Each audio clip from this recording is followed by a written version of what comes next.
Então, para tu trabalhar o teu listening, tu tem que trabalhar o teu listening de forma eficiente. Eu vou te dar um aplicativo, depois daqui, quando a gente for lá no WhatsApp eu te mando. Posso até botar no grupo também, se vocês quiserem usar. É uma música que ela fica tocando, música tradicional como qualquer outra, e você tem que escrever o que o cara está dizendo na hora que ele está dizendo. Entendeu? Ele está falando aqui, você tem que estar escrevendo aqui, ó, no computador. Bem rápido. E aí isso vai adaptar o teu cérebro a estar conseguindo pensar de forma rápida, aquela coisa que eu falei para você. Memória de curto prazo usada de forma acelerada. Aí você pode escolher, eu quero fazer no modo fácil, intermediário ou difícil, advanced, né? Porque no advanced é tipo, não tem nada escrito. Tudo que o cara disser você tem que ir escrevendo. Aí no intermediário algumas palavras estão escritas e outras são para preencher. E no básico é só algumas. Então ele tem...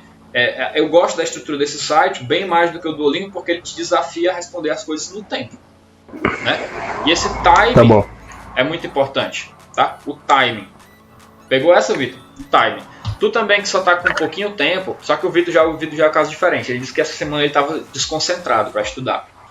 Existem dois tipos de estudo, passivo e ativo. O estudo ativo traz muito mais resultado, né? Uma hora de estudo ativo bem feito, ele compensa aí 5, 6 horas de estudo passivo, para você ter uma noção, né? Estudo passivo é o quê? É você estar fazendo uma outra atividade, botar o inglês em segundo plano. Eu estou no ônibus, estou desfocado aqui, vou botar uma rádio para ouvir. Ali é um estudo passivo. Você não está preocupado se está entendendo tudo ou não, é só uma adaptação, o cérebro vai se adaptando à língua. O estudo ativo é aquele que realmente você para e se concentra na língua ali, né? É como uma aula que a gente faz. Você está ultra concentrado ali para responder os detalhes que eu estou perguntando de cada vídeo, de cada coisa, como é que faz isso, porquê disso, porquê daquilo.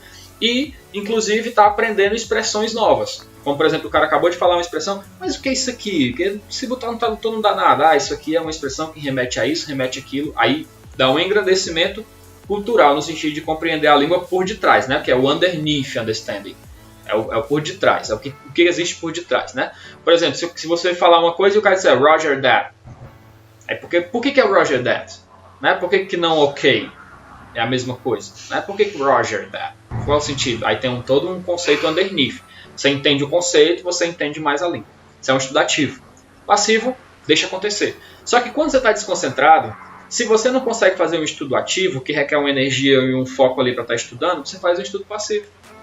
Você bota para ouvir ali e tal e tal. É o melhor? Não, mas é melhor, 10 vezes melhor do que não fazer, né? Tem um cara, um comediante canadense que eu gosto muito dele, que ele diz assim, se você ficar em casa jogando uma bolinha na parede, você vai gastar 30% mais caloria do que quem está no sofá, né? Então assim, o conceito não é que o treino é bom, jogar uma bolinha na parede não vai te ajudar em porra nenhuma, mas é melhor do que estar sentado no sofá, né? Então, é aquele velho melhor do que nada.